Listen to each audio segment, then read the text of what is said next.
Dimanche 23 octobre, vers 4 heures du matin, dans une boîte de nuit, une jeune femme de 20 ans prénommée Justine Weyrach décide de sortir pour aller dormir dans sa voiture car d'après plusieurs sources, elle se sentait mal après avoir bu plusieurs verres d'alcool.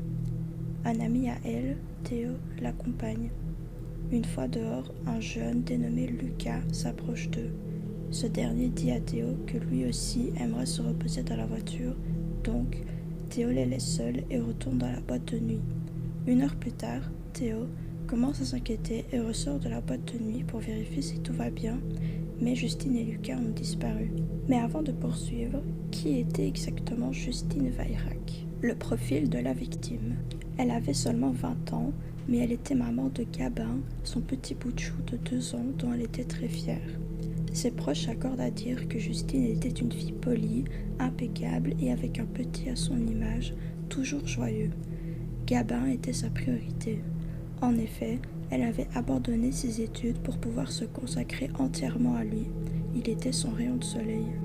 Alors voilà, Théo s'inquiète et décide de contacter Lucas par message. Voici leur conversation. Théo, tu peux m'envoyer ton adresse s'il te plaît? Lucas, laisse-moi finir. Appelle-la, j'en sais rien moi. Théo, j'ai pas son numéro. Lucas, bah moi non plus. J'ai autre chose à faire que de penser à ta peau de pourrée. D'après Théo, il voulait aller vérifier de ses propres yeux si Justine n'était pas chez lui. Mais Lucas n'avait pas l'air emballé car il était, d'après lui, occupé avec une fille. Le lendemain de soirée, lundi donc, personne ne sait où est Justine. Elle n'est pas rentrée chez elle, les inquiétudes commencent. Les policiers ont été déployés dans le village pour effectuer des recherches.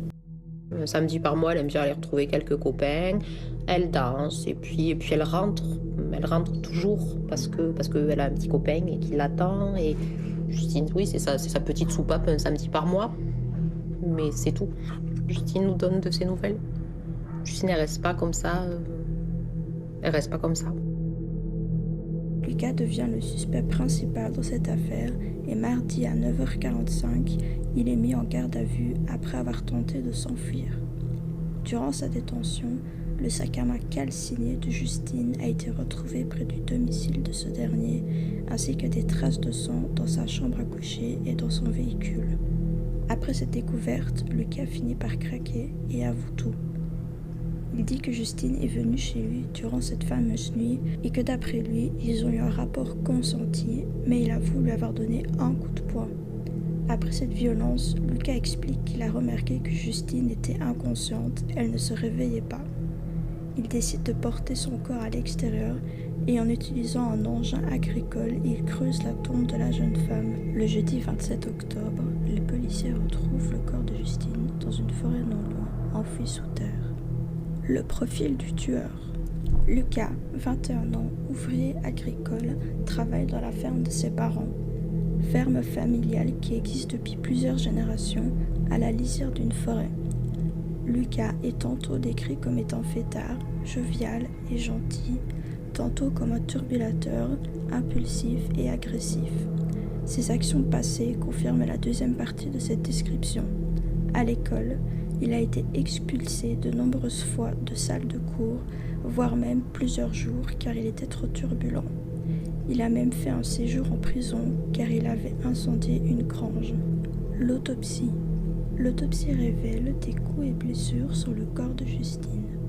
Par exemple, un bleu au niveau du col de l'utérus qui pourrait confirmer un rapport non consenti. Elle a aussi été victime d'une fracture du nez, présente plusieurs plaies sur son visage, un bleu au niveau de sa poitrine et une fracture du larynx. Il a été conclu que la cause de la mort était par strangulation. Lucas a été condamné pour rapport non consenti, séquestration et meurtre. Il risque la peine de prison à vie, mais rien n'a encore été confirmé par les médias. Conclusion. Alors, que pensez-vous de cette malheureuse histoire? À ce qu'il paraît, Justine était convaincue que quelqu'un avait drogué son verre dans la boîte de nuit, mais aucune trace de drogue n'a été retrouvée dans son sang durant l'autopsie. Quant aux raisons qui ont poussé Lucas à l'acte, il n'a pas su en dire davantage. En tout cas, le dimanche 6 novembre, une marche blanche avait été organisée pour lui rendre un dernier hommage, un beau geste pour une si triste fin. Justine laisse derrière elle une famille ainsi que son fils.